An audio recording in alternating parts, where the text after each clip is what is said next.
Selamat sejahtera semua. Apa khabar semua? Cikgu berharap anda semua dalam keadaan yang sihat dan walafiat. Saya, Cikgu Farid, guru ekonomi anda. Pada minggu lepas, dalam video yang pertama, cikgu telah berkongsi tentang ayat perangsang yang pertama, iaitu bandingkan. Kalau keluar soalan bandingkan dalam kertas 2 bahagian A, apa yang pelajar perlu buat? Pelajar perlu memasukkan persamaan dan diikuti dengan perbandingan.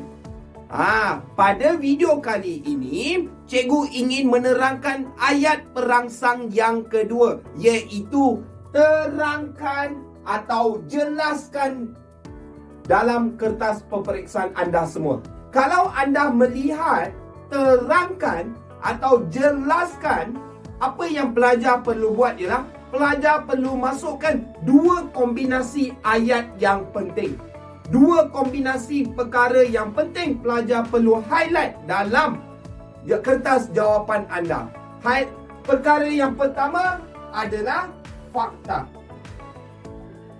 Fakta dan, nampak cikgu tulis apa dekat sini? Dan diikuti dengan huraian. Kalau segelintir pelajar tanya kepada cikgu, kalau kita memberi fakta yang betul tetapi kita tidak sempat untuk menulis huraian, adakah kita akan masih mendapat markah? Secara logiknya, ya, betul. Secara logik, untuk fakta kita akan mendapat markah. Tetapi dalam skema pemarkahan ekonomi, jawapan perlulah mempunyai fakta dan diikuti dengan huraian. Fakta sahaja, walaupun fakta itu betul, minta maaf. Walaupun fakta tersebut betul, anda tidak akan mendapat sebarang markah. Oleh itu, cikgu ingin berkongsi dengan anda cara menjawab dalam peperiksaan. Jika keluar ayat perangsang, terangkan atau jelaskan. Contohnya, soalan menyatakan terangkan, jelaskan jenis inflasi dalam ekonomi. Berapa markah yang diperuntukkan untuk soalan tersebut? Adalah 6 markah. Oleh itu, kita tahu kalau 6 markah, kita perlu memasukkan kombinasi 3 fakta dan 3 huraian. Contohnya, 3 jenis inflasi. So, apa jenis inflasi yang ada dalam ekonomi? Inflasi yang pertama adalah inflasi tarikan permintaan.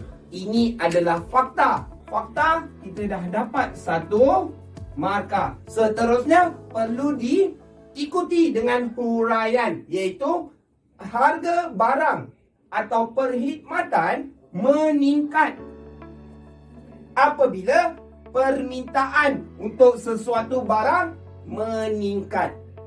Itu adalah huraian untuk fakta tersebut.